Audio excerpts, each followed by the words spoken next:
So welcome everybody to this really important first session. We're going to have a really interesting few hours together, and it's as you know, it's the beginning of a week-long set of events called Coming of Age.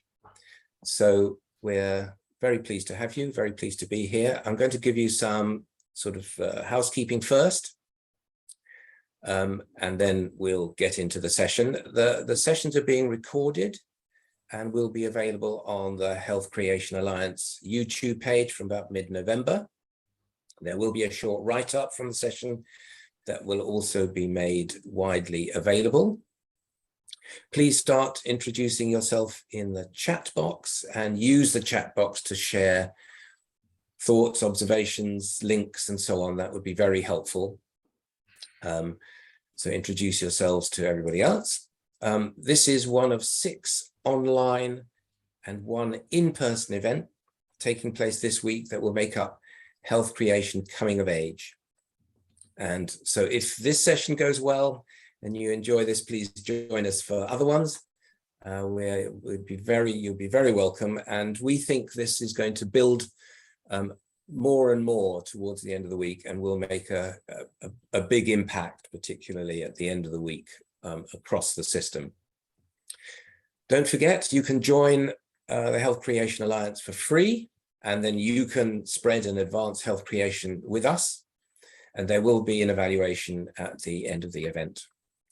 So the Health Creation Alliance is delighted to be working with our partners, supporters and sponsors on bringing these sessions together, and without them it wouldn't be possible to bring you this stimulating, timely and informative series of events. So we are working, and very pleased to be working, with the National Health Executive and Public Sector Executive, HLM Architects, NHS Property Services, Novartis, PPL, Solace, South Central West, and of course our patrons, who are Lord Victor Adebowale and also Lord Nigel Crisp.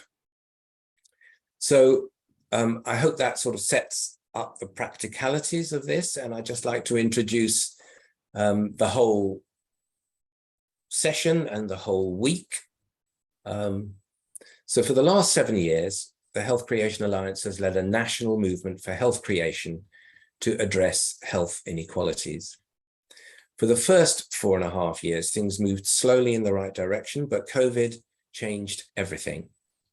COVID-19 is just one of many destructive forces in our world today. It exposed stark inequalities at the same time as making visible some of the more hidden aspects of how communities work, how they become resilient, and how they thrive.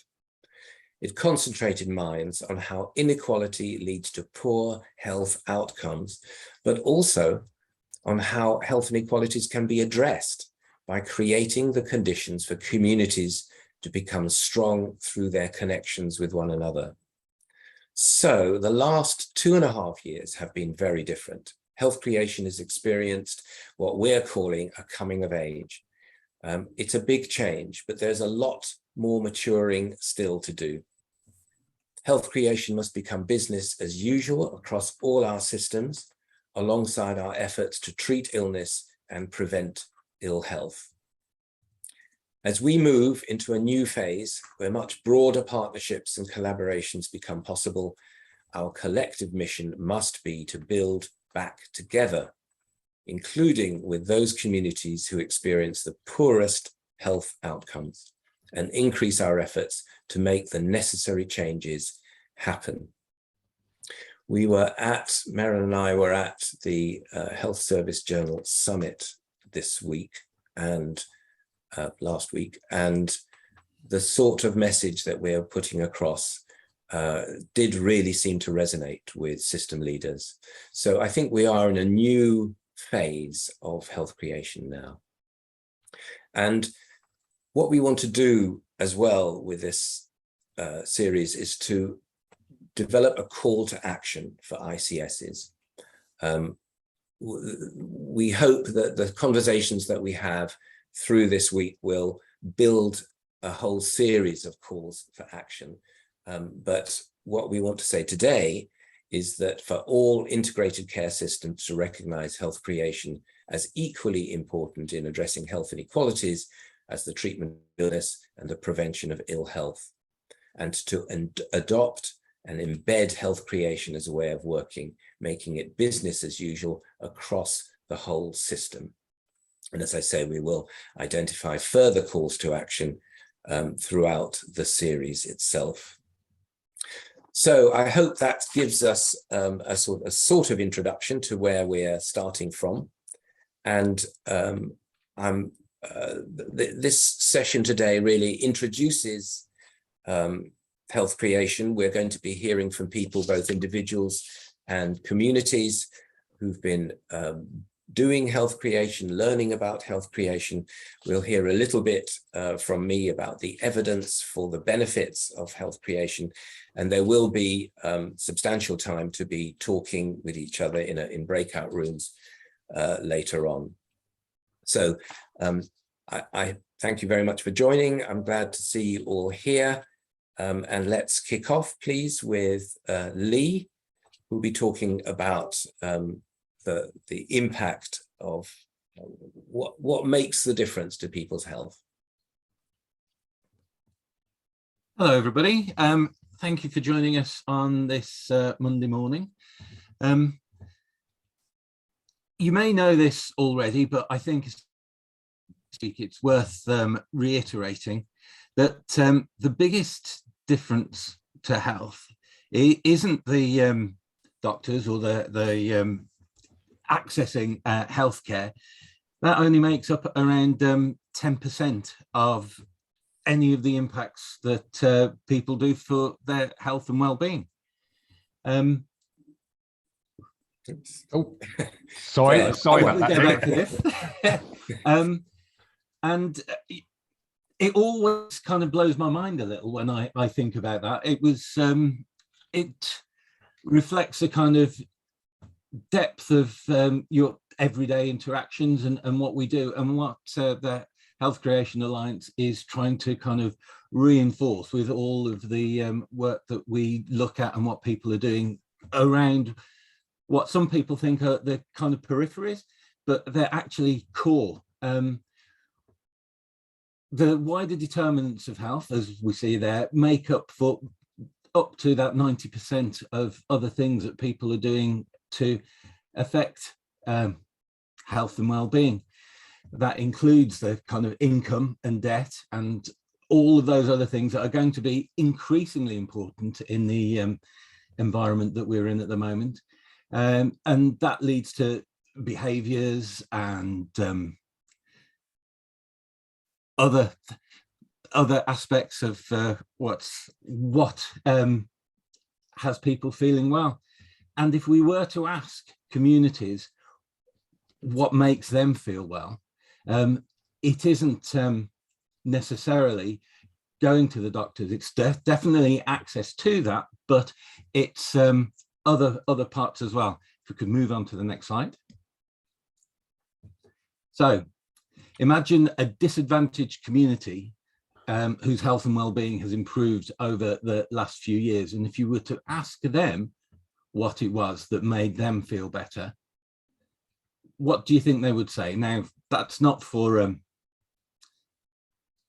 reaction to at the moment. We can put that in the chat box if we feel the need, but it's something to dwell on throughout now and the rest of the week.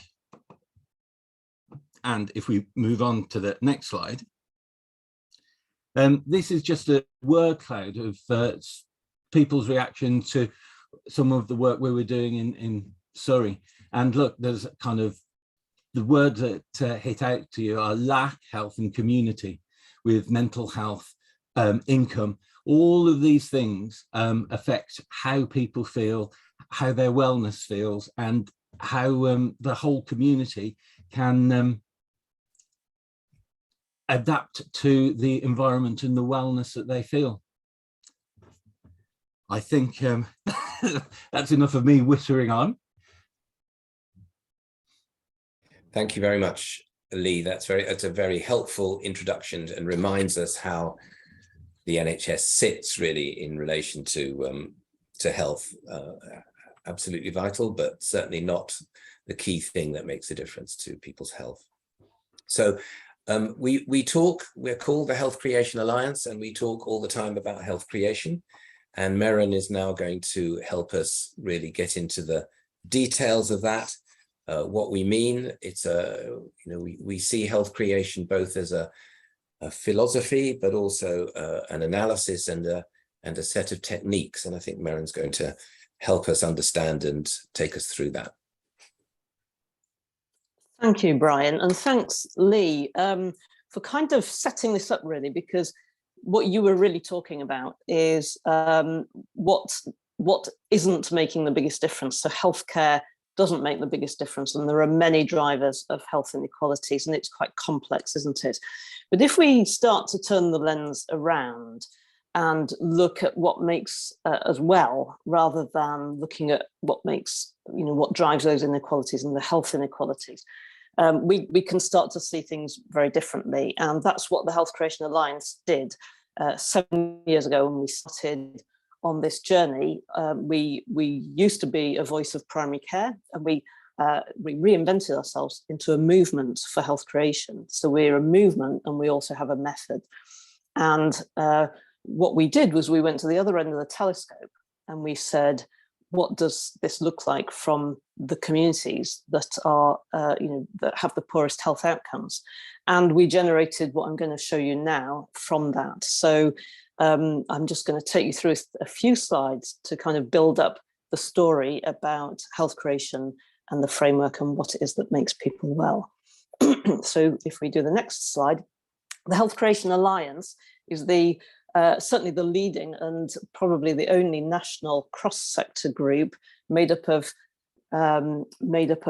professionals from many sectors, community leaders, and also people with lived experience of trauma, poverty, and discrimination.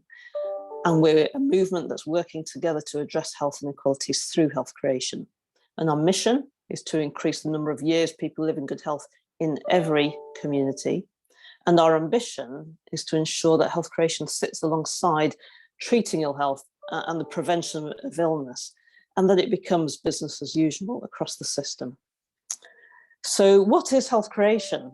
And well, health creation is a process, and it's the process through which individuals and communities gain a sense of purpose, hope, mastery, and control over their own lives and immediate environment. And one of our esteemed members came up with this solution, this definition, having worked for many, many years with communities, and that's Hazel Stuteley.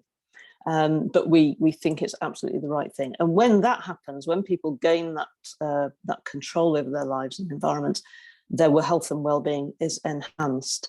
So to some degree, health and well-being is a byproduct of gaining control.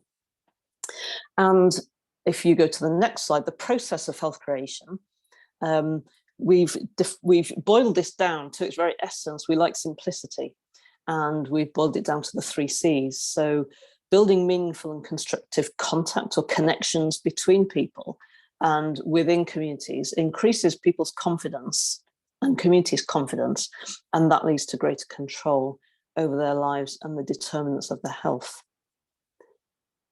People, of course, also need an adequate income, a suitable home, engaging occupation, and a meaningful future. So those wider determinants are part of this. But gaining control over their lives to some degree helps people to gain better access to the determinants of health. So having control over our lives and environments is proven to enhance health and well-being and to help people cope well with health conditions, disability, and aging. So it builds resilience. And those 3 C's, although they're very simple, they're very effective. And Brian will be talking a little bit more to give more of the evidence behind those 3 C's. So the next slide is from a report that's come out within the last year, I believe, from what was Public Health England, maybe just over a year ago. And I don't want you to try and understand all of this. It's just that it's been generated by Public Health England and Health Equity, the UCL, Institute for Health Equity, which is Sir Michael Marmot's home, if you like. And what I want you to home in on is the big box in the middle, where at the top it says adverse and protective psychosocial factors, and then it's adverse factors, and then there's protective factors underneath.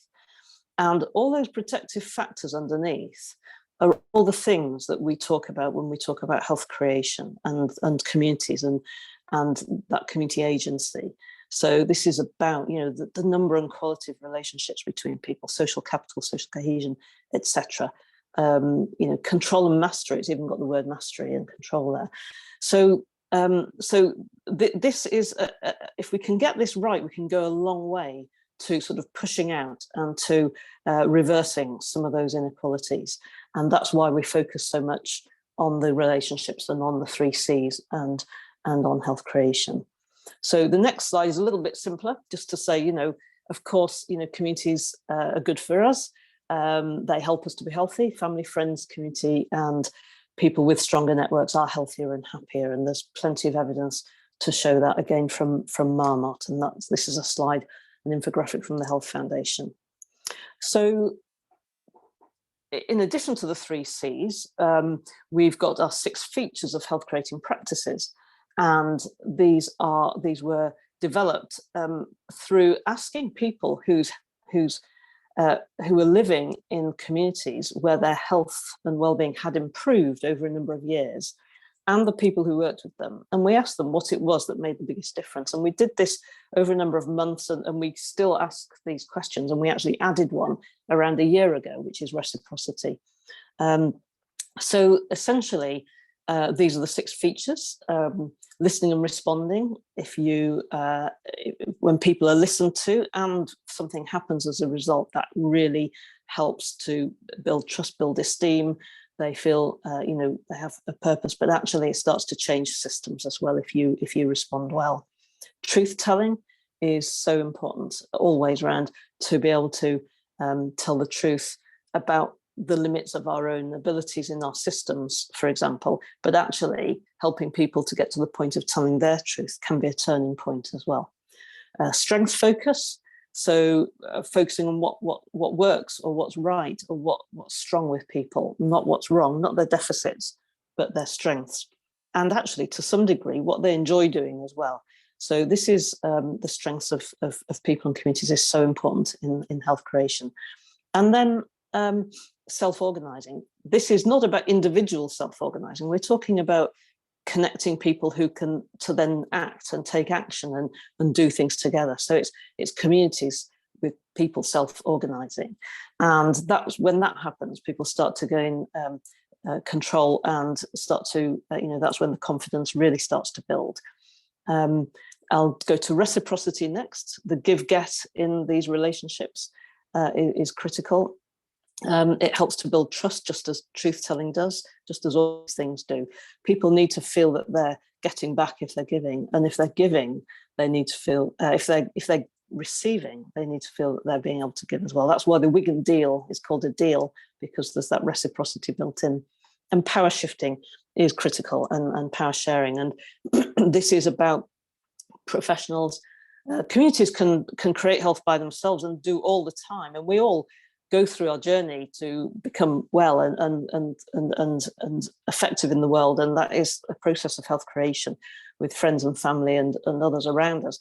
But actually, we can do this with services. We can do this with communities, and it's that working as equal partners. So that power sharing is really important, and so important to creating health.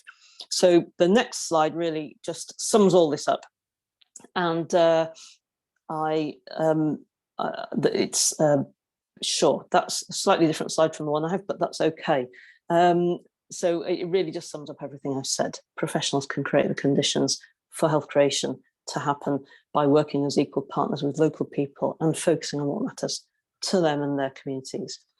So I could tell you a little example of this.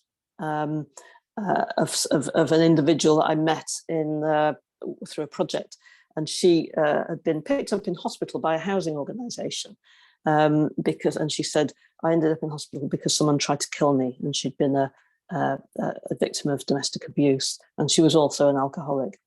The next thing she said to me was, my peer mentor saved my life. And that is the self-organizing. That's the power of self-organizing, connecting people to other people who then can help each other and do things. Her housing support worker had changed 5 times, but her peer mentor was the same. And she said it's really hard when you're struggling to speak to someone you can let your guard down with. So sometimes the only person you can talk to is someone who's been through it. And this is the listening and responding that is so important. She was being put in touch with things that she might like to do, and she was going on courses. She was, that power shifting was there. She was actually training to be a peer mentor herself because she'd been so helped that she wanted to give something back. That's the reciprocity. And she was actually spending 2 days a week in doggy daycare.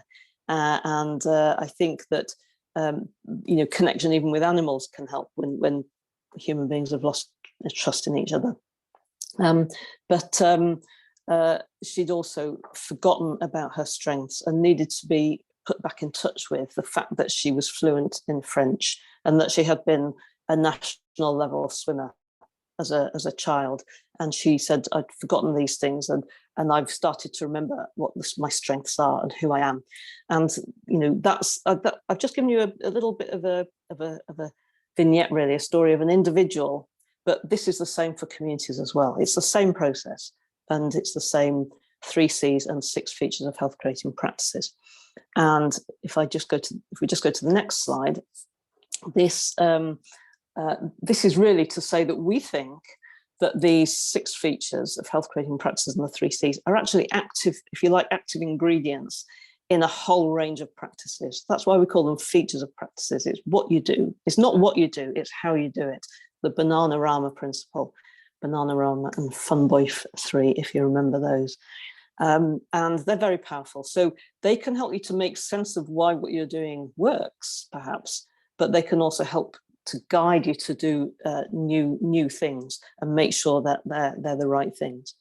And so before we go on to Lisa and the video with Lisa Holden, who will explain very, very well, actually, some of how the 3 C's work. The next slide is just to remind us that we do need to do things beyond relationships. So we need, policies to be right, and we need our ICS leads to make decisions that are good, etc., etc. But there is a lot that can be done at a more local level between, in terms of the relationships, if we can get those right between us, and relationships can drive change across the system. But there are 4 types of relationships to consider here, because those 6 features are all about relationships, really. The first is the relationship between community members, and that's the one that as professionals, we often forget. It's hidden to us.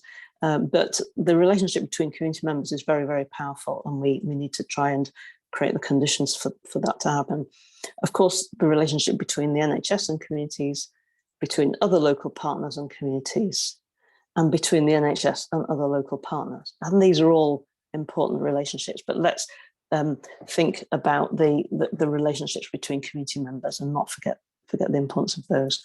So Lee now is going to play us a video of showing Lisa's story of how connecting leads to confidence and control. Thank you.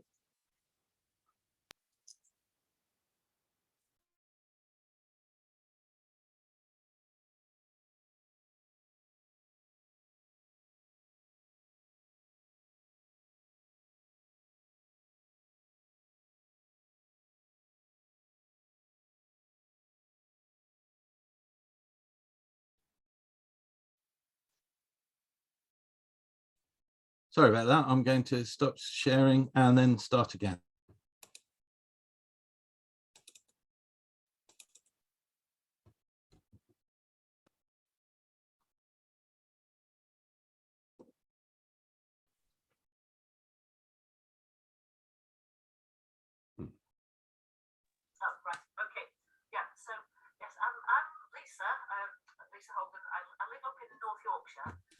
Lee, I'm not able to see anything, unfortunately. Got sound, but no vision. Right, hey. It doesn't help to say that that was working earlier, does it? No, it doesn't, unfortunately, but it was, because I can vouch for that. This is Neil, the communications director there. We had to run through first of all to make sure. Do you want to try again? We can move on to the evidence if you want, while you're Yeah, that's a good idea. trying to move on to that, if you're trying to sort that out. Yes, please. Yeah, okay. Okay. So if you can get me to my first slide, that would be very helpful. Okay, yeah. Brilliant, thank you so much. So I'm Brian Fisher. I'm a GP in Southeast London. I'm chair of the Health Creation Alliance, and I've done quite a lot of thinking and exploring what the evidence is for health creation, how we know that it actually makes a difference. So next slide, please. This is going to be quite a gallop through all of this data, so the slides will be available if you need it. Let's just remind ourselves first about the inequalities that we are looking at. Next slide, please. So the UK is one of the most unequal in Western Europe. 22% of people live on incomes below the poverty line after housing costs. So 1 in 8 children in a classroom of 30 live in poverty, formal definition of poverty. And 15% of adults owe more than they own. So these are pretty shocking statistics. And of course, these inequalities are increasing. So that was about incomes, but actually the inequalities of wealth are larger. So 44% of the UK's wealth is owned by 10% of the population, and the richest 1% own 14% of the nation's wealth. And so those economic inequalities feed into the next slide, which is the health inequalities that we can see, which are really very substantial. These are both for life expectancy and healthy life expectancy.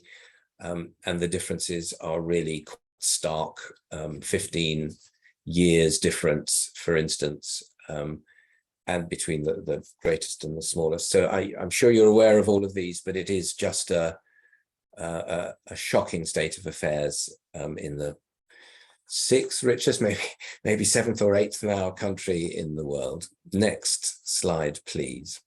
So I'm going to try and build a picture of the data that we have on how contact can influence our health. Next slide, please. This is Public Health England when it existed. Similar to Merran's slide, we just know that being connected really makes a big difference. Loneliness is a huge driver of premature mortality. And then if you lack social connections, that really is bad for our mental and physical health. Next, please.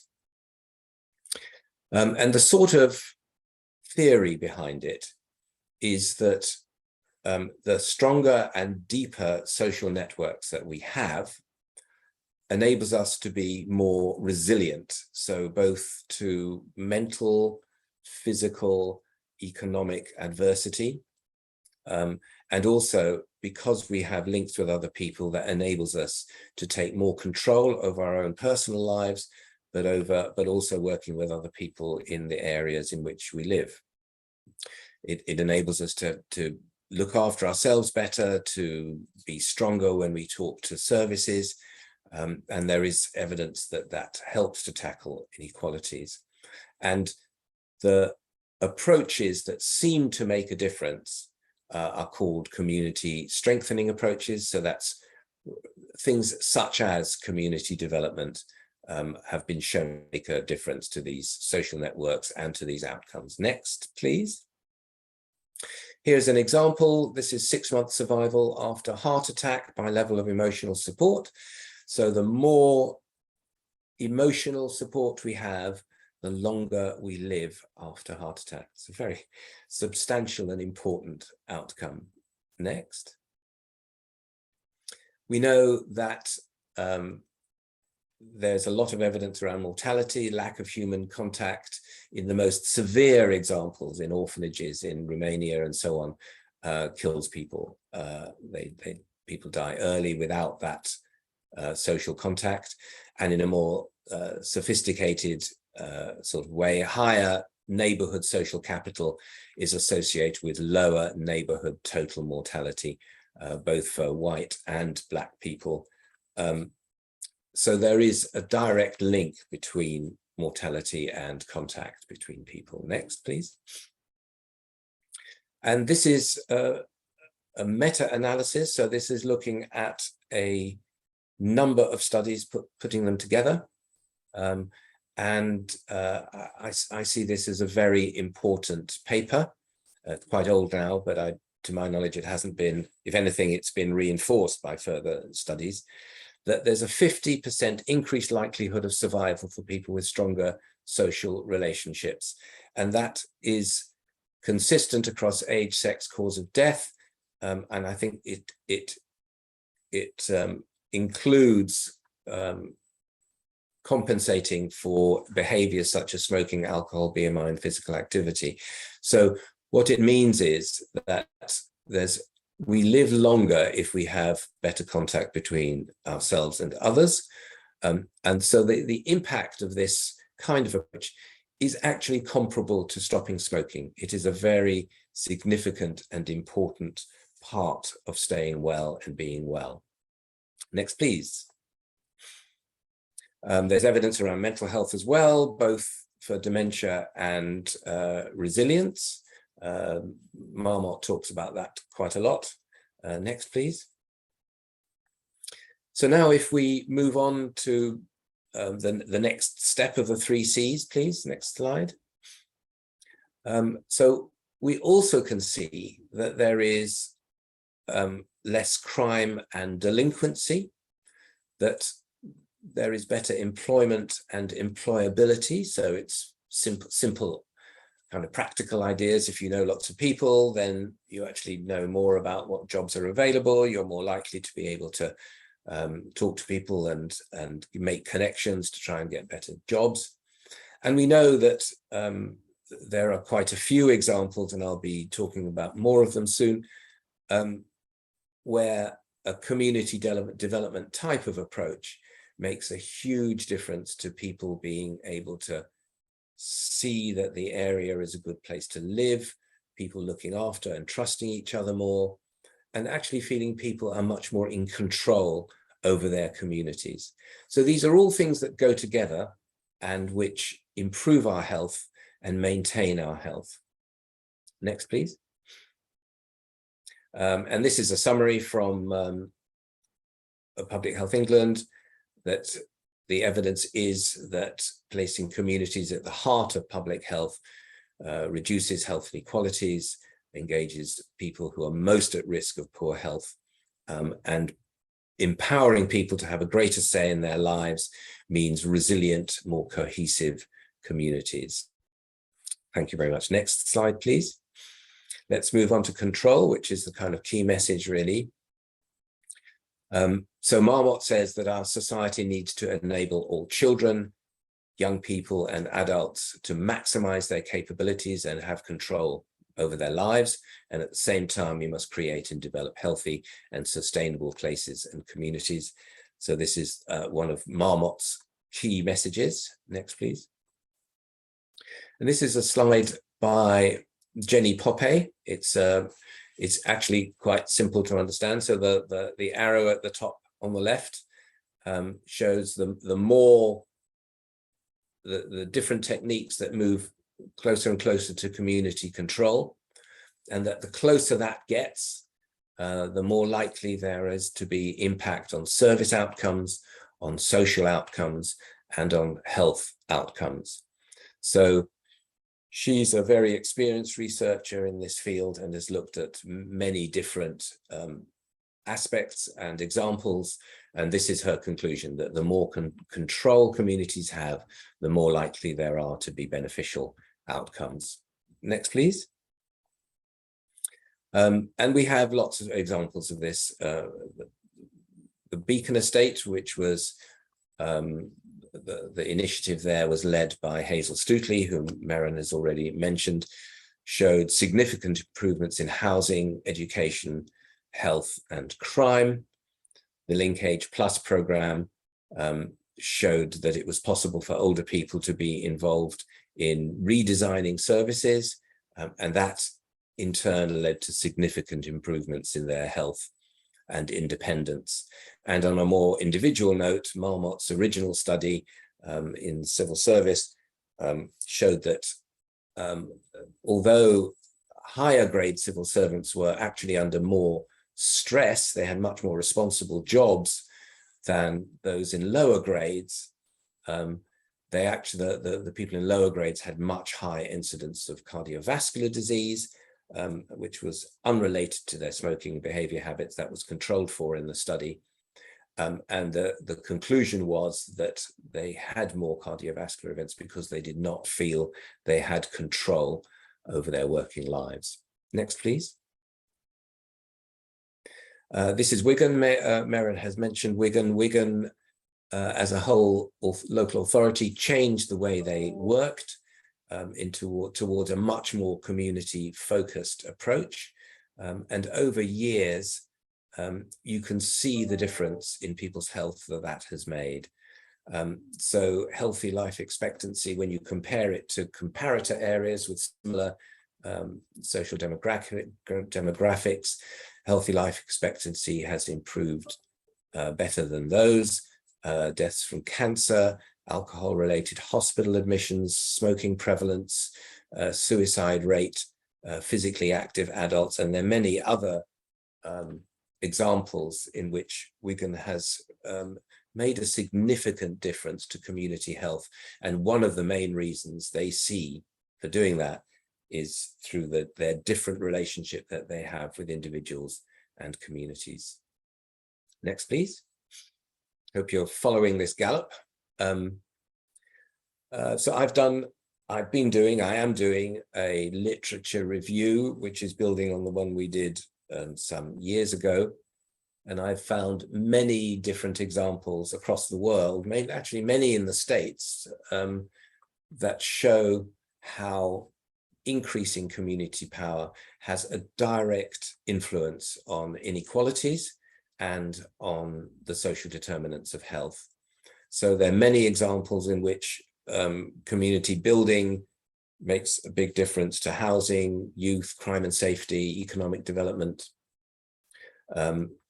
They've turned around, there have been many local activities which have turned around threats to neighborhood services.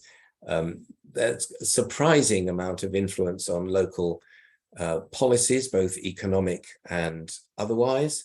It's slightly different in the States, of course, but so local people can have more of an impact on what the state does and even what towns do, but still they have had substantial influence on local policies, attracting resources to make a huge difference. The same happened in Cornwall with Hazel Stuteley.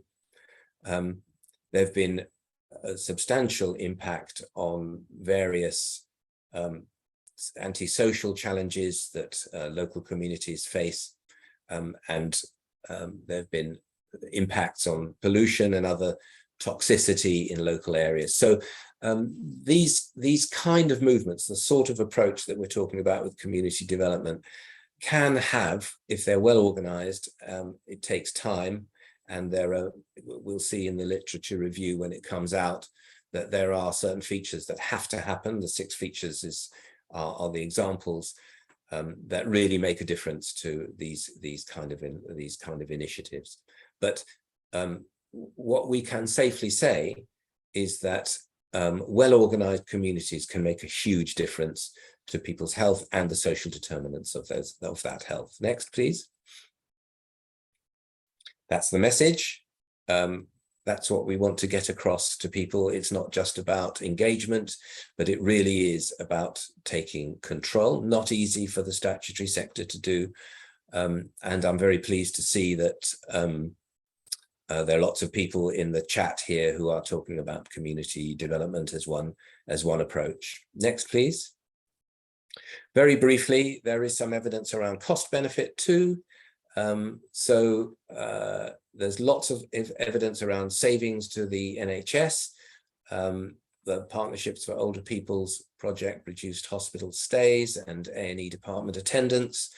There are lots of examples around cardiovascular disease and diabetes. Next, please. Next slide. And around peer support.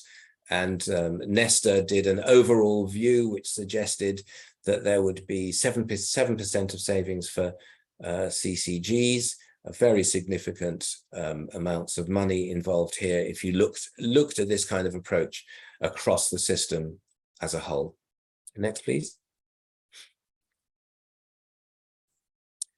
So overall, when you look at the studies that have looked specifically at social return of investment, probably we can say for every £1 spent on this, you probably get more than £2 back. There are a few studies that come to roughly that balance. There have been others that are much better. So the Beacon project in Cornwall estimated a 1 in 8 return on investment, but most are somewhere between 2 and 4. But still, it's a very important message that this is not just about cost. You get a return, and it's an excellent investment to do this kind of work. Next, please. Nearly done. Finally, people talk about measuring. If you don't measure, then nobody does the work. It is possible to measure this. I've had conversations with researchers in the area, and there isn't really a consensus, but this is one example of how you could measure it easily and consistently. So this is quite an ancient scale that's been used that anybody could use, an ICS, a PCN, a local authority. And it's a very short questionnaire. Could your neighbours be counted on to intervene in various ways? And here are some examples. Ditto, please rate how much you agree or disagree with the following statements. That's more about the neighbourhood. And the first is really about trust and relationships in that area. Next, please. No, there's another slide, I think. Maybe not. Okay, so that's a very brief scale that we can use, and please don't feel that this is too fluffy to measure. It is not. We should start doing this, and if the NHS and if the ICSs were to use this and put an onus on PCNs and themselves to improve social capital, this is the way they could measure it. So I think that is my last slide in that case. And actually, there, Brian, there was a just as which also would help conclude it. So Anne Diamond has put into the chat, as a GP, how would you approach ICSs, PCNs, etc., to consider this approach with the current demands on time, workforce, and financial resources? Okay. Have we got time to talk about that right now? Yes. So, well, what we are saying is that this is not in competition with existing work. This is something that could be made not only to make GPs' lives more exciting, more interesting. It would certainly make the work of a PCN more effective, and it would really transform the way that PCNs did their daily work. It's not an additional workload. On the contrary, what we think is that we need skilled people to do the work. This is not something for GPs to do. This is something that community development workers or community health workers, there are examples of that across the country. In the patch where I live and work in Lewisham, the PCN, in fact, I think all the PCNs are now going to use the ARSS monies to employ community development workers to build these relationships and to make these differences between old style working and new style working. And we will be seeing examples of this in the next session when we see a video from Vikesh, who's a GP who has been doing this.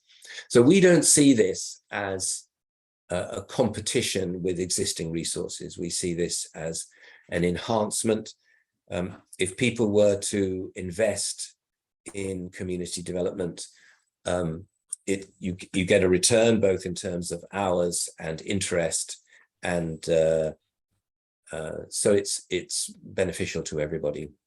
The cost of community development workers or their equivalents is minuscule compared to all the other expenses that an ICS is using. So we see it as a very important, straightforward, and relatively cheap intervention.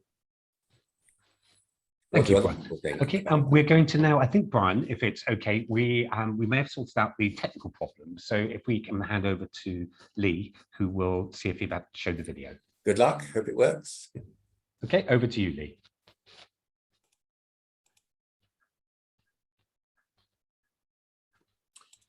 All right, let's try again.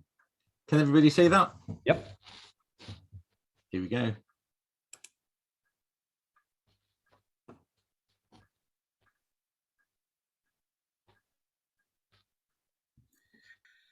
Oh, right. Okay. Yeah. So yes, I'm Lisa. Lisa Holden. I live up in North Yorkshire, and I'm a person with lived experience of mental ill health. I've had various different breakdowns, beginning when I was in university.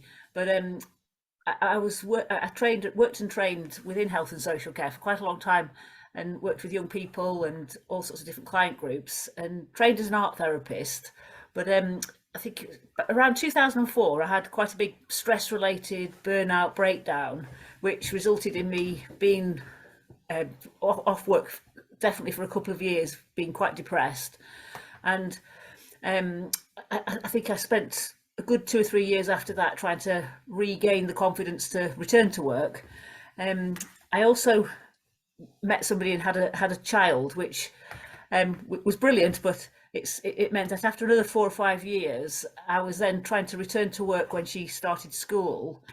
And I spent quite a long time, from probably about 2004 right through till 2016, which is quite a long period of time, technically being unemployed in various different states of depression.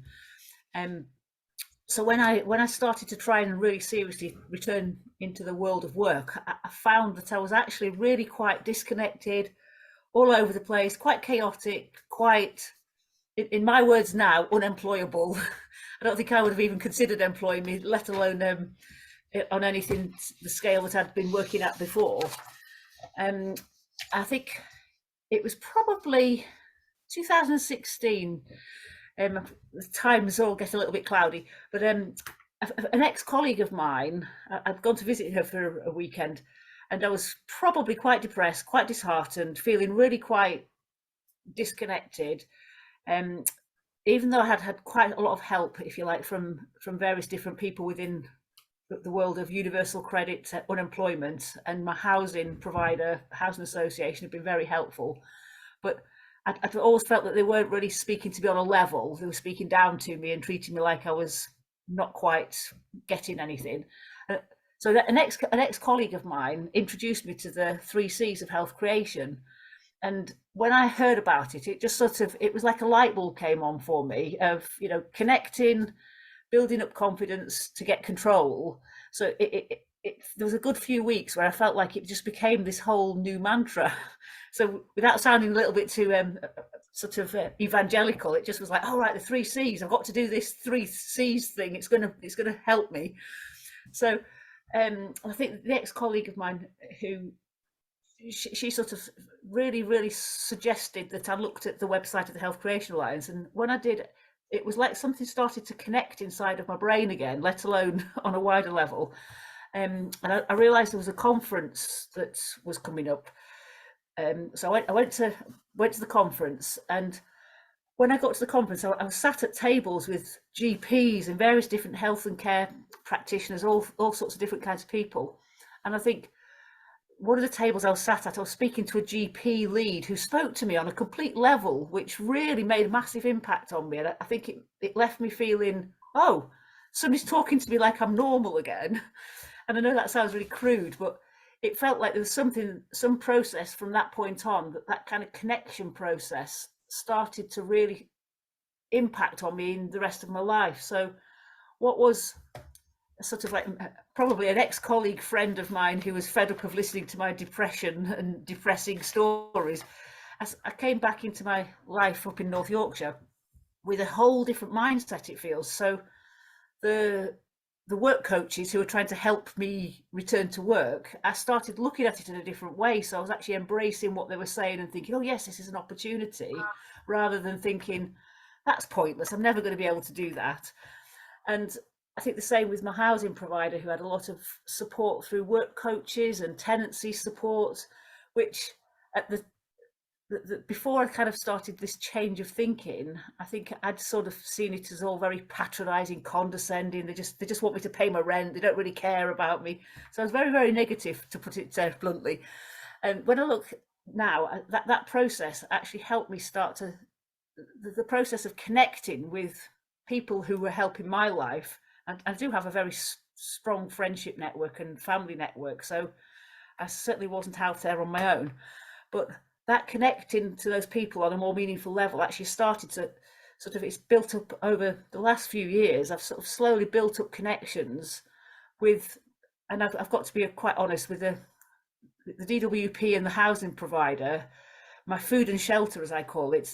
I've really built up really good, positive, strong connections with them now. So I feel like I've become much more confident, much more able, and that journey of recovery, if you like, has actually helped me get to the point where I felt so confident to actually try and hold some sort of like process that would involve other people, which is how I then kind of got back into connection with Merran and Neil and the Health Creation Alliance. And through a lot of conversations between myself and Merran, we managed to get to the point where we could set up a network in North Yorkshire. And we were just about to sort of start this process. We had one meeting and then we went into the pandemic. So we had a slight sort of confusion, but we then went on to hold monthly meetings. And I think through those monthly meetings, I've then sort of connected with, we opened it up to basically people who had been trying to help me return back to work, and various different people in my local area.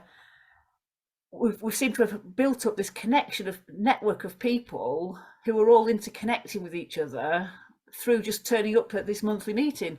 So it's sort of, I kind of think of it as a glorified coffee morning, which obviously it's perhaps deeper than that, but that whole process seems to have left me feeling so much more confident. And I think in terms of the control part of the 3 C's, I feel like I've actually got control of my life again, to the point where I'm now sort of going to my job centre, signing on meetings, and I'm sort of saying what I've been doing, and I'm picking up little bits of work through the connections that I've made because of the glorified coffee morning.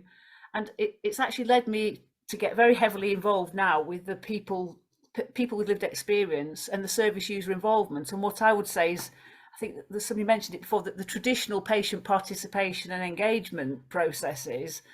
So I've got very much involved in that with my local health authority, which 100% believe it's prevented me from having another breakdown. And it's certainly over the last few weeks really starting to come to with spring on the way. I really feel that instead of coming out of depression, I feel like I'm moving forward into thinking of things in a much more positive way as a result of all those interconnections. So I don't know quite when I've probably done my 6 minutes, haven't I? But I think I feel like I'm really wanting to make sure that people kind of take away that the idea that when people listen to service users with like a real depth of listening, and really like Brian was saying and Merran was saying, that the relationship, really listening to people and really trusting that we know what we need to do, we just can't quite get there. And I think that the various different practitioners and professionals that I've engaged with have really listened to me, and they've really helped me get back on track, as it were. And I think that is one thing that really has come from the interconnections that have been in the community. And I'm now in a position where I feel like I'm sort of going, oh, that person didn't know that person before we had these like glorified monthly coffee mornings. And I think that process has really helped people within my local area, particularly, I think what Bill was saying, particularly people from the voluntary sector, start to look at how they can get out of their silo and talk to people in the local authority, and actually maybe reach in to the NHS, because having now been involved with a lot of the involvement work, I can see how hard the NHS are trying to reach out, and there seems to be all these mishmashy gaps. So for me, those three silos, I feel like sort of once people take away what sector they're from, the people that seem to know what they're doing all want to be connecting, and that feels as if that's something that we have to really support somehow. So I hope that sort of makes sense. It's a bit garbled. I'm not used to sort of speaking publicly like this, so hopefully that's okay. Thank you, Lisa. I mean, that was tremendous.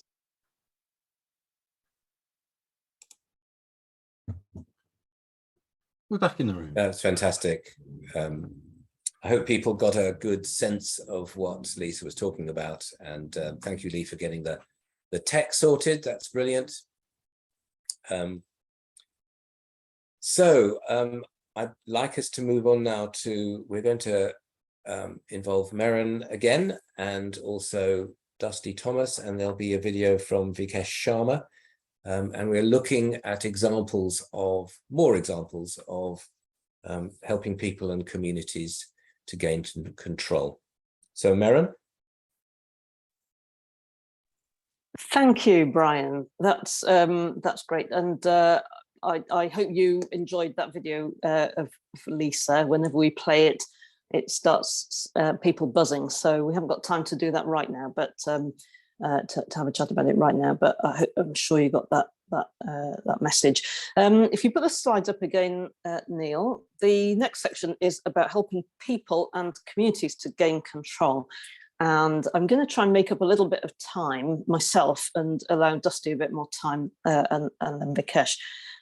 So if we just go to the next slide, this is just to say that 18 months ago, we'd done quite a bit of work, and we distilled all the key messages from them. And this came to these 10 key messages, the ones in the pink and the blue in the middle, and also on the right-hand side. And we called that building back together, because we felt that after the pandemic, we really needed to build back together if we were going to build back better. We following that, NHS England put out some interim 10 principles for working with people and communities about 5 months later. And we actually helped to enhance the final list that came out, working with NHS England on that. So the 10 principles for working with people and communities are influenced by our 10 key messages. But today, we often get asked to do sessions on building trust with communities or community networks, building those relationships. But today, we're going to look at the control aspects, helping people to gain control. And very quickly, through the next 2 or 3 slides, just going to tell you about a project we did. It was nearly 2 years ago now, with looking at what it was that worked with various people who were doing a version of community development and community-led development. And this is the story of how people start to believe that change is possible and what happens after that. So this is about individuals. So we know that being connected is good for our health. We've done that. People need space as well, as individuals and as a community. People need to employ and enjoy their skills and passion. That's a strength bit as individuals and as a community.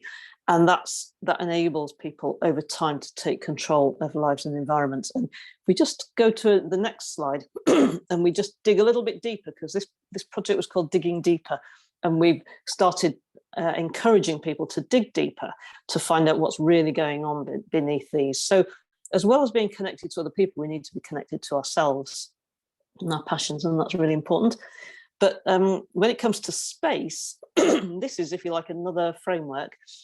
When it comes to space, as well as physical space to connect in, we need emotional space to do some reflecting, often by ourselves or maybe with just one other person. But we also need system space to take action. So this is where systems recognize that communities have skills, can do things, can fill gaps and enable them to do that and provide the conditions for that. And the community fills that space. So they need, the system needs to step back a little bit in the right way and enable communities to fill that space. And then employing skills and passions, passing them on to others, etc. And taking control involves, taking action, maybe asking for things, making requests, that kind of thing, making the right things happen to benefit them and their community and places. So that is the story of what a very, very simple story again. And if we just go to the next slide, in the orange boxes around the side are things that people were doing, things that professionals were doing to create those conditions. And these are not big things. These are not big actions, not huge amounts of money. They're small things, small actions. And it's just knowing what to do and when to do it. So it's things like listening without judgment. It's things like helping people break things down and focus on small goals. Talent spotting what people can do within the community, and asking them if they would be available to take on roles. Peer roles, looking for the connectors, like food and dogs. There are certain things that help bring people together, not maybe, obviously the vaccination centres did recently, but maybe not medical things, but other things. And then you can start to find out what actually matters to community. So there's a whole range of things here. And this is in one of our publications called Digging Deeper. So you can see all that there, and there's much, much more in there. We're helping professionals to know what sort of things they can do and change to create the conditions for this process through which people take control. And the next slide is just an example. We had 10 examples in this publication, but we actually had about 20 and we had to boil it down. This is just one. A key moment of change. We have to really watchful, if you like, or mindful and watch out for those moments when people's lives can start to change. And the connectors are there. There you are. Dogs are often significant connectors, mentioned twice today already. So look for those key moments of change. So that was a very, very quick run through kind of helping people to take control.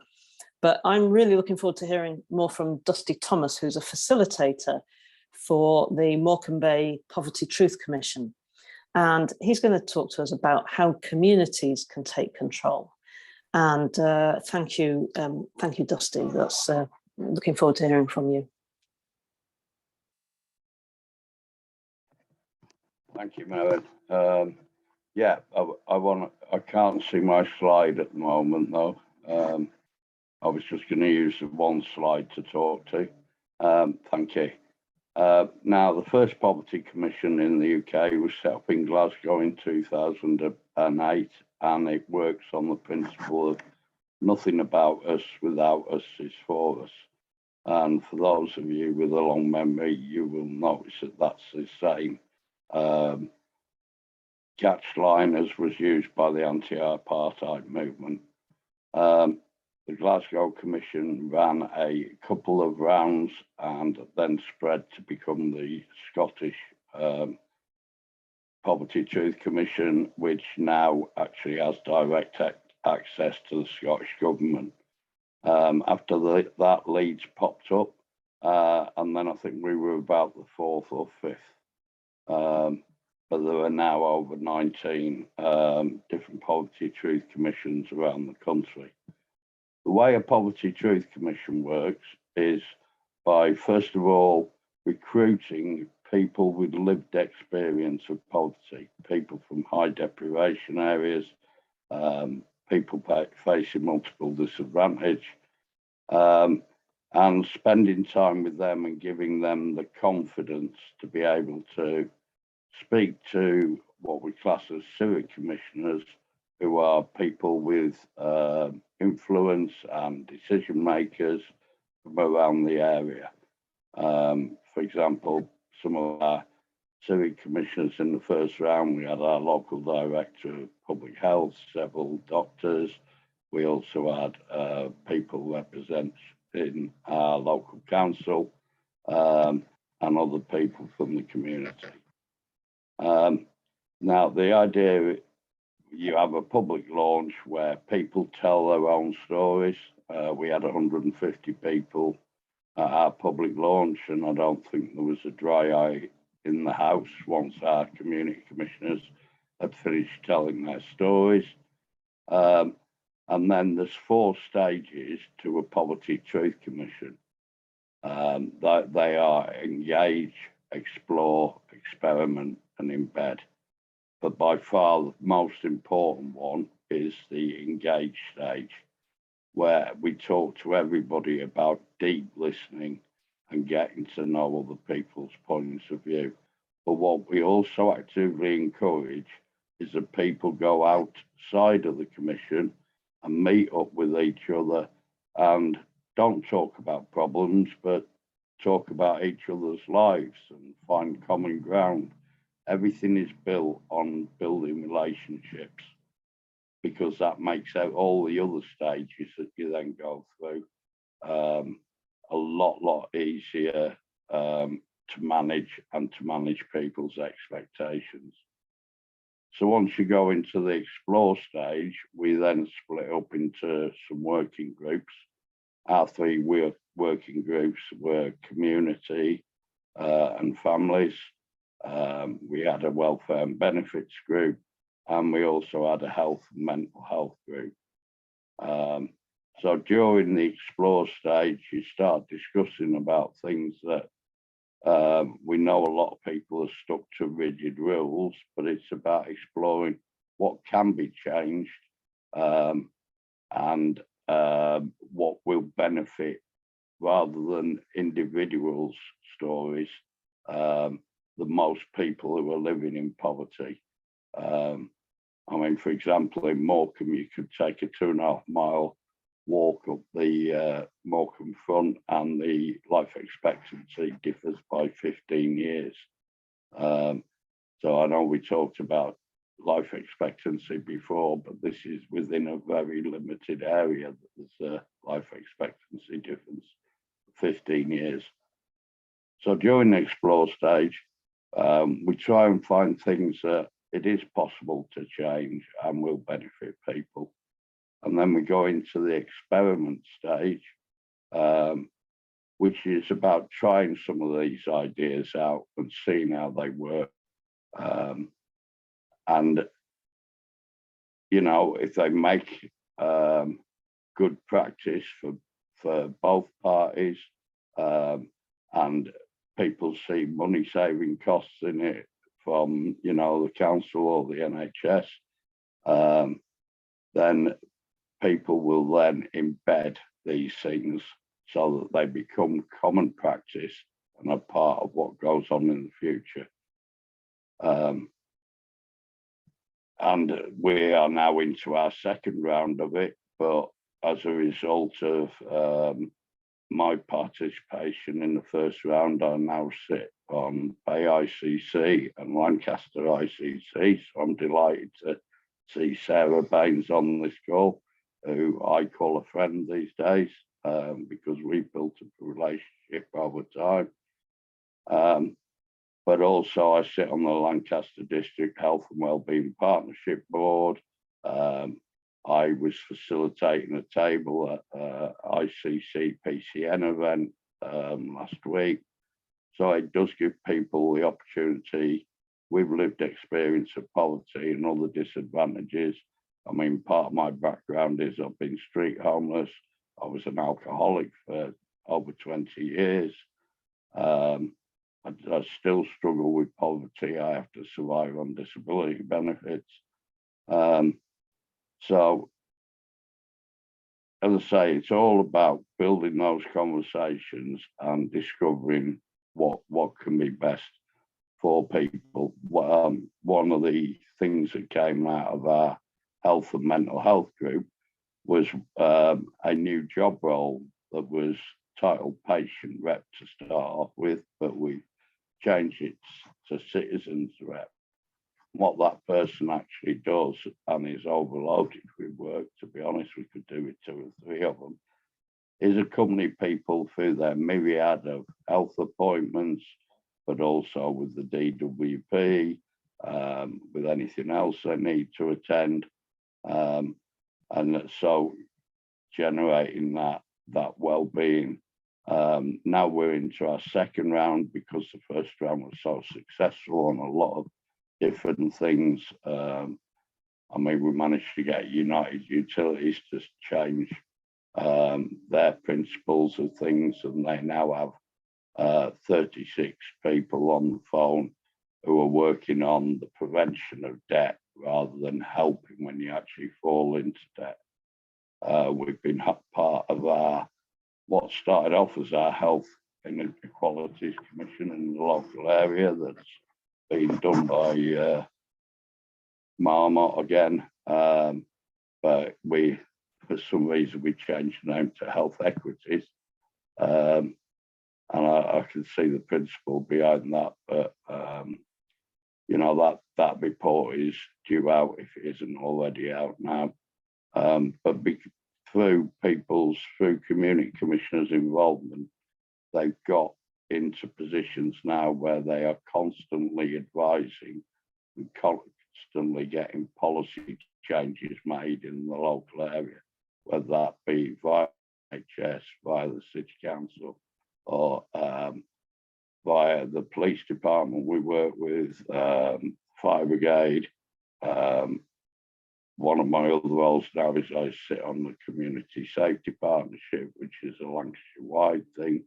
And also this time we've got buy-in from the County Council and the Lancashire Director of Public Health.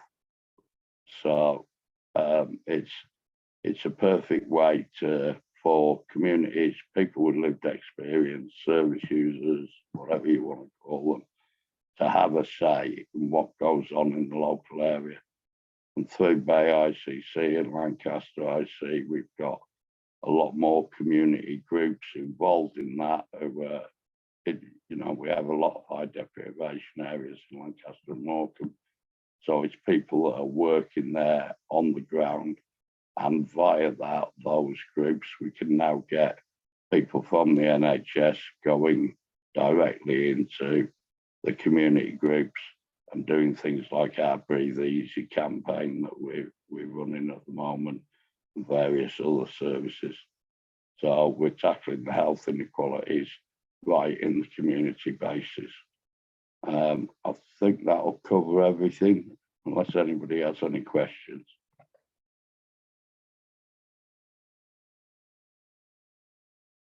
That's fantastic.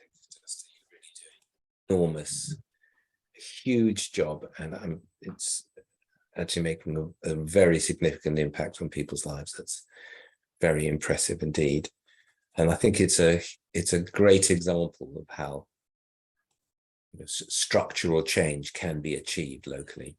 It's really good. Can we have the video of Vikesh? Is that available? Over to you, Lee. We can certainly try. Can everybody see that? Yep. Here we go.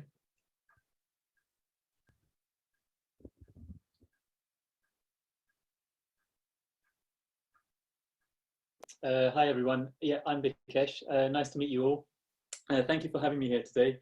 I am a GP in Lambeth, South London, and I think I'm here because I am the founder of the Lambeth Portuguese Wellbeing Partnership, which is something that I set up about 6 years ago now, which was basically me walking into a community centre and asking if I could help somehow, and unbelievably for me still has sort of morphed into what it is today, which is a charity working with health and wellbeing inequalities, with a board of directors and over 40 sort of partners in the network at grassroots level, and some of the stories behind that and the case reports behind that you can read about in the health creation reports. For these 5 minutes, I'm really just going to talk about some of my reflections on that arc that I've been on. Firstly, for me, I think what I'd say is how humbled and privileged I've been as a clinician by all the colleagues that I've worked with over the last 5 or 6 years. I just didn't know as a clinician how much was going on outside my GP doors in the community. There's so much amazing work going on with the vulnerable, at risk, frail, all times of the day, at weekends or nights, and it's just not heard about or not talked about within the system. And it was a real privilege for me to work with these people. And I went into this as a GP with a concern around chronic disease management, inappropriate access to GPs, the language barrier to this. These were sort of the elements that I was trying to work around. But obviously, as you all know here, that very quickly sort of unraveled into socioeconomic sort of deeper underlying causes and how can we deal with those. And over that 5 or 6 years, as we started to really try to work together to find solutions to those, we've got to a point now where the partnership is doing all this amazing stuff, and I'd love to take credit for it, but it's just happening, and I don't even know half the stuff that's going on. And I think that's been the real learning for me, is how putting all that time and investment into relationships and trust has now got us to a point where there's genuine health creation going on within the community. And just some examples. So in the last year, the LPWP, we set up the Portuguese COVID Mutual Aid Group that's supporting residents across South London. We're running online events through Facebook where we get people included digitally, and we talk about all sorts of themes such as empowerment, domestic violence. We are now involved locally with council, ensuring that employment contracts are more inclusive for the community. And there's a weekly radio program that goes out every Sunday where we think we've got an audience of between 10 to 12,000 people across South London on a Portuguese station where we talk about well-being. This is all stuff I'd love to take credit for, but it's just happening, and I just find out about it, and that's been a really sort of powerful learning for me through this. So then I wonder, what was my role in all of this, and what do I do? And I think what it was I brought, looking back, a level of systems validity to all these amazing people that were doing all this amazing stuff anyway out there. Lots of people out there in the community are doing lots of amazing work, but there's so much energy and stress in finding your next pot of funding, or making sure that the funders are appeased, or what's going to happen next year and stuff. And actually, me being there, sort of giving them some big picture thinking and showing them how they fit into the bigger system's agenda and how they could almost play to that and how that can work in their favor, I think really helped. I made sure that their voice was heard at tables, so actually bringing them to tables where policies and decision making was taking place. And I think what was really nice that I've seen in the partners is we've shifted over the 5 years from partners who've worried about how they're going to do work and how it aligns with certain funding criteria, to actually owning the narrative now and actually saying, this is what we know is going on in the community, this is what we need, and this is what we want to deliver, and actually going to funders and saying that. And I think that's been a really, really amazing thing to see. Personally, for me, there's been a lot of learning. It's been uncomfortable. It's been quite messy as a clinician. A lot of the stuff conversations I've been involved in it's not inherently in my training. So I've had to sort of figure out along the way how to share ownership of health, which can be quite threatening, to be honest. I think we talk a lot about holistic assessments and wider determinants of health, but we're not actually very good at sharing the work around it, the solutions around it. We still own a lot of that within our profession and in our system. And a lot of the work we've been doing is actually making sure that everyone in the room is equally listened to, that their perspective is valued just as much, and actually creating infrastructures where, when you have solutions, first of all, you look at the need in a way that it's truly shared, and then you start creating solutions which are also very much integrated through all the different opinions in the room. And I think personally, it's only once you've got that infrastructure in place that you can then expect citizens and residents to feel like they will go to other people. Because if you don't give them that message that there's other people out there that are just as valid and just as powerful in the health and wellbeing sphere, they're inevitably going to end up going to their GPs when they're stressed by housing or work or whatever. So yeah, so that's been probably the biggest thing for me, has been the sort of the sharing of the power dynamic, and I think is something I'm still continuing to learn with. And I suppose where I'm at now is, so I'm clinical director for Stockwell Primary Care Network, and the reason I went into that role was because of my experiences to the LPWP, and I really was interested in whether I could transfer some of that learning I was doing in a community around language to a community around neighbourhood. And through that process, I've started to understand some of the other barriers now as I try to integrate a lot more with the system. I think the biggest one, and I think everyone here will probably understand and know this, is impact. How do you measure it? How do you show it when you work in new ways? But I really do think this is key and something we all have to work in together to try and figure out what do we measure that feels relevant and truthful to everyone, and we don't just reduce things to usual tick box exercises. You know, all the stuff I mentioned that the LPWP are doing at the moment with the radio programs and the COVID line and the online Facebook stuff, you know, that I get wheeled out a lot for as a good news story in the NHS, but where do we actually sort of recognize it as true value to the system and actually support that and cultivate that? I think there's something about education, so that journey that I've been on, where it gets really messy and quite uncomfortable. I think the path of least resistance is to bail out and say, actually, no, this is, I don't see the linear sort of path here, and I don't see how this input will create some output. And so you sort of start to reduce things or make things feel more comfortable, and then you lose the richness of the conversation and the work that you're doing. And so if there should be something around how we train our clinicians and healthcare professionals to understand the bit part that they play in the wider sort of spectrum of health and well-being. And then I suppose the last thing I'd say is something about removing risk. I think people already touched on it, that you know, this is a messy process. It's sometimes uncomfortable, sometimes uncertain, but it's genuinely worth investing in. But you need to create that space. So I was quite lucky with the Portuguese speaking community because it was quite niche and it didn't interrupt day-to-day workflow with general practice, and I had a bit of charity funding on the side, so I was allowed to sort of develop it and give it space to breathe. But obviously, as we do this within the system, how do you allow GPs and practices to do this in a way that it is allowed to get messy and they can have time to build those trusts and relationships without it threatening the day-to-day job, business income, you know, all of those sort of things. So yeah, how we reduce risk in that process so that general practice can actually get involved in this sort of stuff. And I'll end there.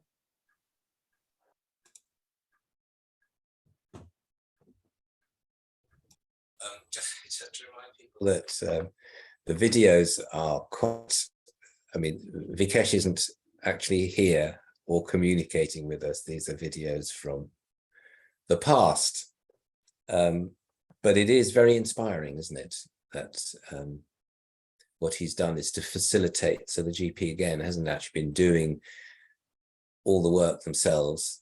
It's facilitating this and giving it legitimacy that makes such a difference.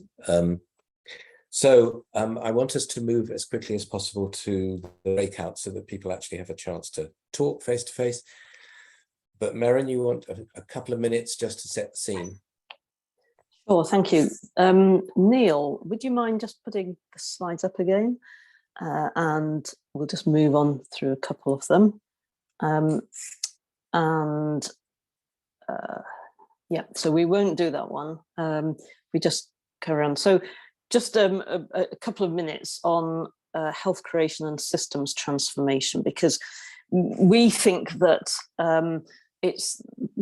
now that we've distilled health creation into, you know, some sort of pithy framework that rests on the relationships, and if we start to really understand how those relationships work, including things like the role of the system in giving systems validity, or the role of individuals in that, then we can start to change systems from the ground up, from the community, from all that stuff that's going on in the community that Vikesh mentioned, and knowing how the relationship might work between the community and the front line. And what we're looking for is how to enable those relationships to drive that change through the different layers of integrated care systems. And integrated care systems do provide a new opportunity to spend money differently, to do things differently. It's not all about NHS England and the contract these days. There's an extra level, and there's a sort of need to be able to manage up. This is what we'll be looking at in the session this afternoon a lot more. But we think health creation is a common currency for that, and how that happens, of course, there's multiple steps and negotiations and barriers and all of that. But this is ultimately about how we might be able to change systems from the bottom up. And if you just do the next slide very quickly, is these are all national programs that are being rolled out at the moment. Rolled out is probably the wrong word. Some of them are, some of them aren't. But we think that health creation, has a role within all of these and needs to push out into them. The orange ones, those are the pink ones. The orange ones are from Surrey Heartlands, Surrey County Council, their health and wellbeing strategy, and they also have a role in local strategies as well. Some of those, community capacity building, co-designing, co-producing, and community-led action. And Surrey is one of the places where we're working to see if we can make this ground-up transformation with health creation work well. So I'm going to now leave it to the breakout sessions and look forward to having some conversations with you. Fantastic, Maren. Thank you very much for squeezing all that in so quickly. We're amazingly up to time, and we're now moving in to the breakout sessions where we can actually talk to each other. These are the three questions. How are you helping to create the conditions for communities to take control? And Lee's been asking that question through the morning. What might you do in the future in your role to support the health creation process? How might you work with us? How might you work locally? And I'm quite keen that we end up with a call to action for ICSs and other parts of the system. So can we make sure that in the half an hour that we've got, the 20 minutes that we've got, that we do address that call to action? I'm keen that we gradually build up a whole set of calls to action and we can condense them down towards the end of this week. So Neil, off you go in this magical way of separating us all out. We'll be able to talk to each other. Okay, you should be now being invited to join the meeting rooms or the breakout rooms. We're going to focus on the call to action, if we can, from those who led the groups, just very briefly. In our group, we focused really on issues of listening to communities and justice. So there was one contributor who felt that the Health Creation Alliance process, the health creation process, really is inadequate unless justice is appropriately and adequately addressed. And there was an example in which it clearly was being addressed with travellers and so on. So that's an element that needs to be incorporated into our thinking, perhaps, that may not be quite so incorporated. But also the call to action is that ICSs listen to and respect communities. There was an example given in which I think an ICS or a PCN was saying, we have to build up networks, a good message. We have to build up networks in our communities and then start to work with them. And it's clear in that patch that there are already very deep and profound and effective social networks that are already there. The NHS or whichever organization was saying this was unaware that these things are already happening. So it's about the call to action that I think came out of our group was listen to communities, respect what's already doing, find out what they're already doing and build on that. Don't start as if you listen and learn before you start intervening. Maren, who was in that group? Yes, we had some very good discussions, I think. And in terms of the call to action, which we focused in on, we think that ICSs need to resource some, doesn't need a lot of resource, but some staff members to do this and give them the freedom to go and connect with people in a non-prescriptive way. This is connecting with existing networks. So it's not about thinking you have to connect communities. It's about doing the connecting between the system and the networks out there already. And gathering community insights. So, there's a session tomorrow morning on population health management, and we'll be looking at data and community insight. And so that's really important part of this. So that's part of a call to action. And the other one was to, we recognise that individuals within the system can do a lot as well to challenge the power dynamic around them. And that's the movement. But we need basically to ICSs to actually get behind those voices and enable them, not sort of squash them because they're challenging. So you need ICSs to be open to challenge and to want the people within the system to do that challenging. So there's something there about how ICSs might be prepared to do that and to make sure that people have the support they need when they're challenging, because it can make you unpopular. Yeah. A political demand there. And Dusty.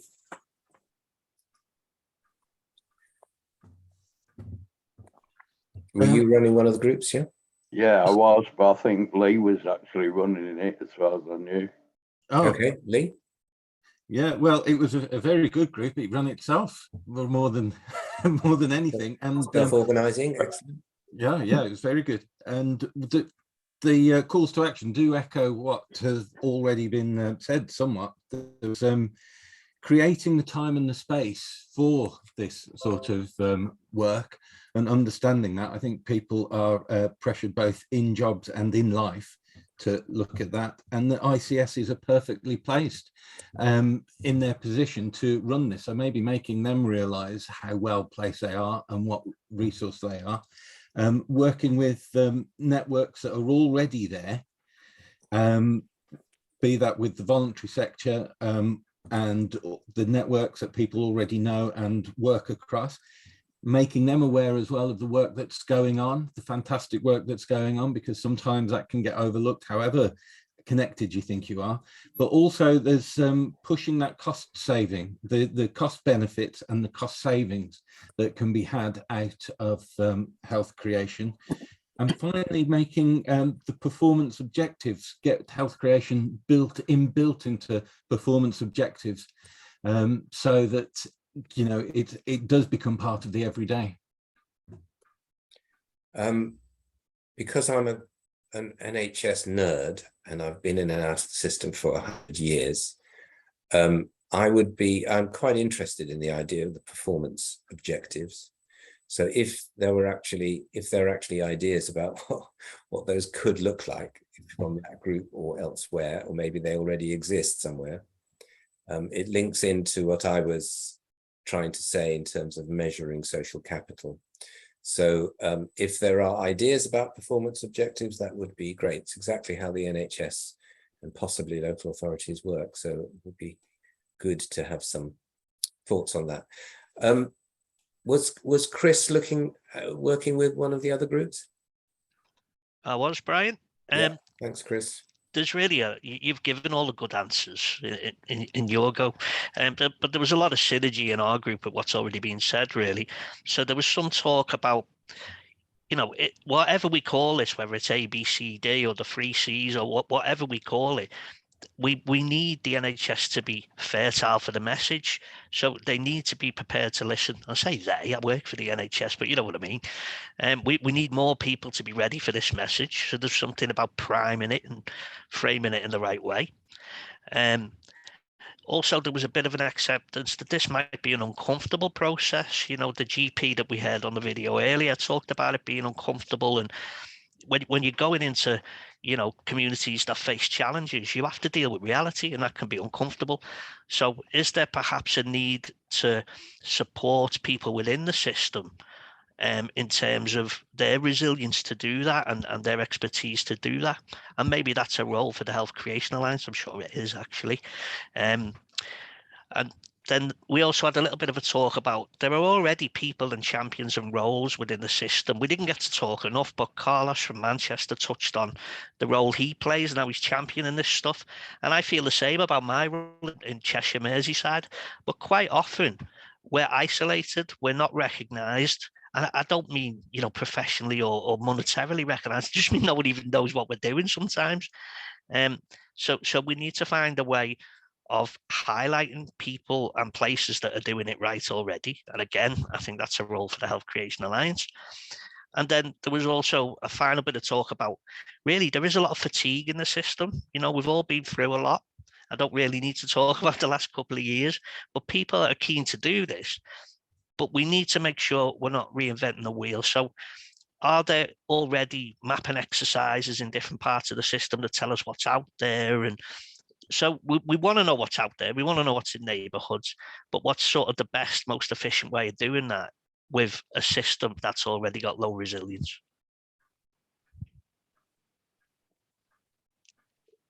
Thank you. That's a very helpful set of summaries. And was there another group that I haven't asked?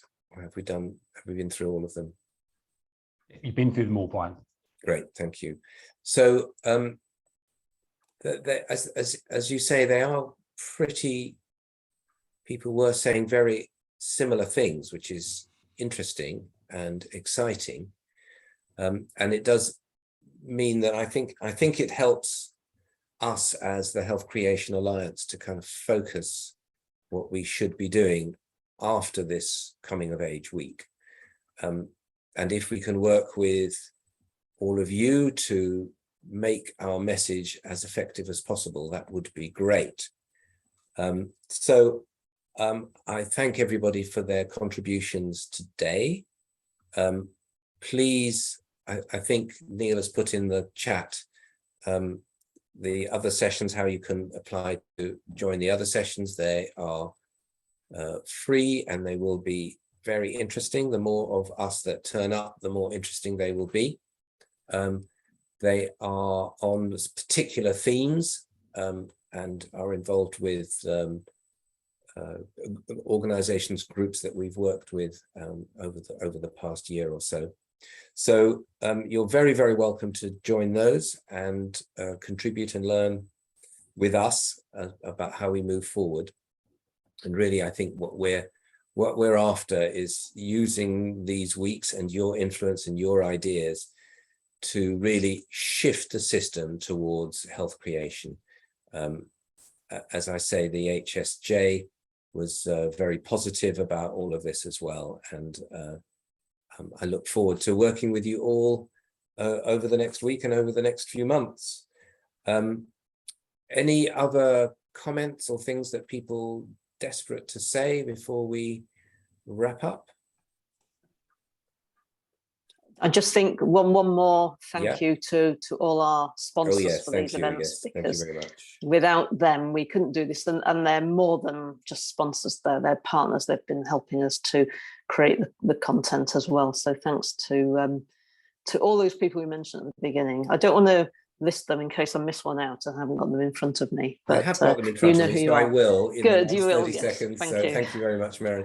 So the National Health Executive and Public Sector Executive, HLM Architects, NHS Property Services, Novartis, PPL, Solace, South Central West, and our patron, Lord Victor Adebowale and Lord Nigel Crisp. So thank you very much, everybody, for all your energy, your input, and your really important comments in the chat, and hope to see you at the next sessions. All the very best, and thanks very much.